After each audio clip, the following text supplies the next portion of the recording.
महाराष्ट्र चुनावों की तस्वीरें जो है धीरे धीरे साफ हो रही है कि आखिर कौन कौन सी जो हाई प्रोफाइल सीट है वहां पर कौन कौन से प्रत्याशी अपना जीत सुनिश्चित करवा रहे हैं। इस बीच आपको बता दें कि बॉलीवुड की एक्ट्रेस स्वरा भास्कर के जो पति हैं फहद अहमद, वो बुरी तरीके से हार चुके हैं एनसीपी की कैंडिडेट सना मलिक से। जी हां, आपको बता दें दरअसल यहां पर महाराष्ट्र की अणु शक्ति सीट से यहां पर अजीत पवार की एनसीपी से सना मलिक ने करारी शिकस्त स्वरा भास्कर के पति फहद अहमद को देने का काम किया और जैसे ये करारी शिकस्त मिली है स्वरा भास्कर हो या फिर उनके पति फहद अहमद, दोनों का ही ईवीएम को लेकर के रोना शुरू हो चुका है। सीधे तौर पर उन्होंने ईवीएम पर सवाल उठा दिया, ईवीएम की बैटरी पर सवाल उठा दिया और इसी के साथ ही उनका यह कहना है कि आखिर एनसीपी के कैंडिडेट को कैसे समर्थन मिल सकता है, कैसे वो जीत सकती है। वहीं दूसरी खबर की बात करें तो देखने को मिल रहा है कि खुद को मुंबई का भाईजान बोलने वाले एजाज खान का भी महाराष्ट्र के चुनावों में बुरा हाल हुआ है। सीधे तौर पर उन्होंने जिस सीट से चुनाव लड़ा वर्सोवा सीट से उनकी जमानत बुरी तरीके से जब्त हो गई है। बता दें यूं तो सोशल मीडिया पर जो एजाज खान है उनके फॉलोअर्स 56 लाख हैं, लेकिन असल में अगर कितने वोट मिले हैं इसकी बात की जाए तो आपको बता दें कि खुद को मुंबई का भाईजान बोलने वाले एजाज खान को महज 103 वोट मिले हैं।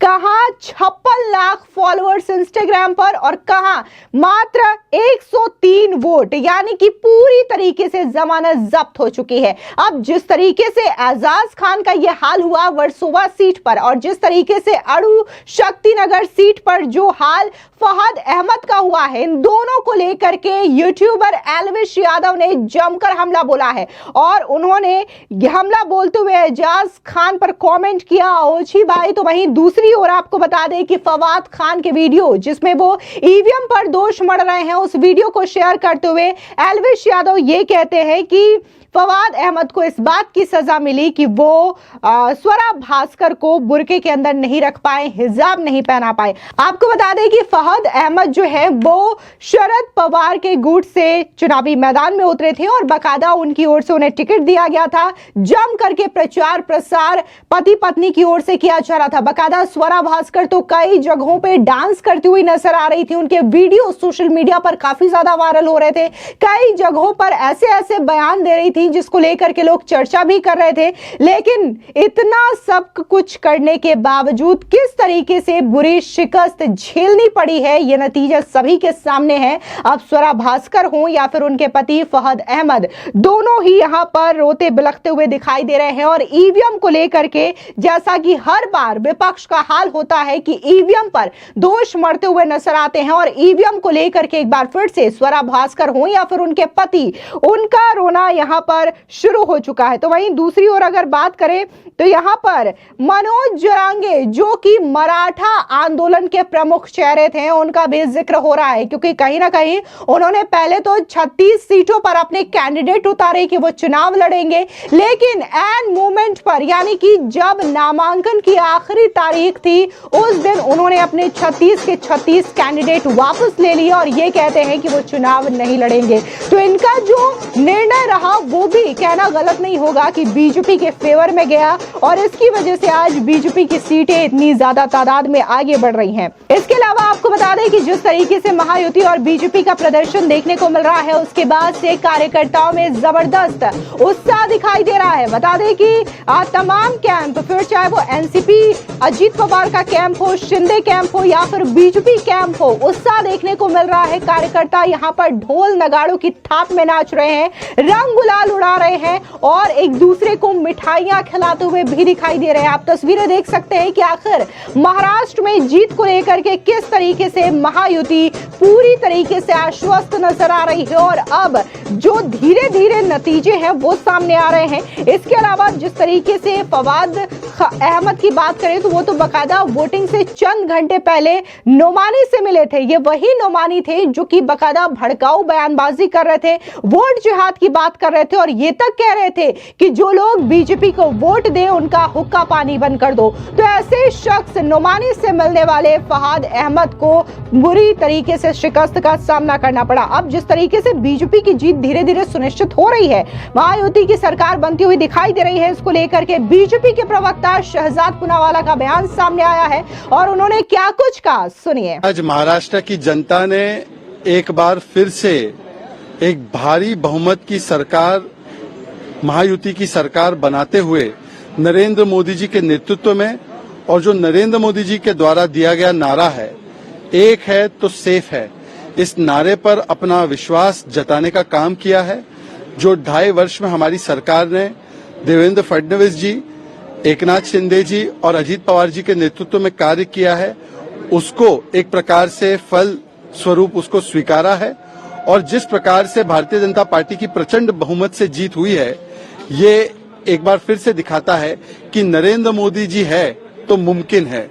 मोदी मतलब प्रो इनकम्बेंसी, मोदी मतलब परफॉर्मेंस, मोदी मतलब डिलीवरी, मोदी मतलब आकांक्षाओं की पूर्ति। और इसीलिए लगातार हर राज्य सरकार में देखिए, आपने देखा हरियाणा में तीसरी बार सरकार चुनकर आई, गुजरात में वर्षों से सरकार चुनकर आ रही है, मध्य प्रदेश में सरकार चुनकर आई, उत्तर प्रदेश में सरकार फिर से चुनकर आई, उत्तराखंड में सरकार चुनकर आई, गोवा में सरकार रिपीट होती है और महाराष्ट्र में भी सरकार रिपीट होती है। इसका कारण केवल एक ही है, नरेंद्र मोदी जी का करिश्माई नेतृत्व। इसके अलावा आपको बता दें कि बीजेपी के कैंडिडेट संजय केलकर का बयान भी सामने आया। उनका कहना है कि जनता का भारी जन समर्थन और आशीर्वाद बीजेपी को मिला है, महायुति को मिला है। सुनिए संजय केलकर का ये बयान। हाँ बिल्कुल, चुनाव का निकाल जो है वो महायुति की तरफ है और महाराष्ट्र की जनता भी बहुत शून्य है। वो पूरी ताकत जो है, अपना वोटिंग जो है वो महायुति को दिए है, विकास को दिए है, क्योंकि देश में विकास हो रहा है, महाराष्ट्र में भी विकास हो रहा है। ये डबल इंजन सरकार की वजह से हो रहा है। आदरणीय मोदी जी के नेतृत्व में पूरे देश में और महाराष्ट्र में भी महायुति सरकार की दृष्टि से ये विकास का झलक 2-2.25 साल में दिया है और आगे महायुति ही विकास कर सकती है, ये उनको मालूम है, इसलिए उन्होंने भर के मतदान किया हुआ है। तो हमारा शीर्षस्थ नेतृत्व इसका निर्णय करता है। मैं तो पार्टी के स्थापना से काम करने वाला कार्यकर्ता हूँ, तो उनका जो निर्णय रहता है वो हमें शीर्षाबंद रहता है। हम विचार के लिए काम करने आए हैं, विकास के लिए काम करने आए हैं, तो कौन सा क्या मिलेगा वो न देखते हुए हमारा पूरा भरोसा जो है वो हमारे नेतृत्व की इकाई पर। वो भी हमारे तीनों महायुति के नेता और दिल्ली में हमारे मोदी जी है, अमित शाह जी है, नड्डा जी है, ये मिलकर तय करेंगे और निश्चित रूप से महाराष्ट्र को आगे बढ़ाने के लिए हम लोग सभी लोग काम करेंगे। वहीं दूसरी ओर केंद्रीय मंत्री रामदास अठावले का बयान भी सामने आया। उन्होंने कहा कि महायुति की जीत सुनिश्चित है और महाराष्ट्र की जनता ने दिखा दिया कि महायुति की सरकार ने कैसा काम किया, जिसकी वजह से उन्होंने एक बार फिर से प्रधानमंत्री मोदी के नेतृत्व पर भरोसा जताया। सुनिए रामदास अठावले का ये बयान। बड़ी मतलब सफलता मिली है, अपेक्षा से भी ज्यादा सफलता मिली है, इसलिए मतदारों को मैं आभार व्यक्त करता हूँ। और विकास आघाड़ी को झटका बैठा है। उन्होंने बहुत ही उल्टे सीधे आरोप किए थे, प्रत्यारोप किए थे, गालियां दी थी, उसका उत्तर ही लोगों ने दे दिया है। तो इसीलिए असली शिवसेना कौन सी है, असली राष्ट्रवादी कौन सी है, ये मतलब लोगों ने ही मैंडेट दे दिया है।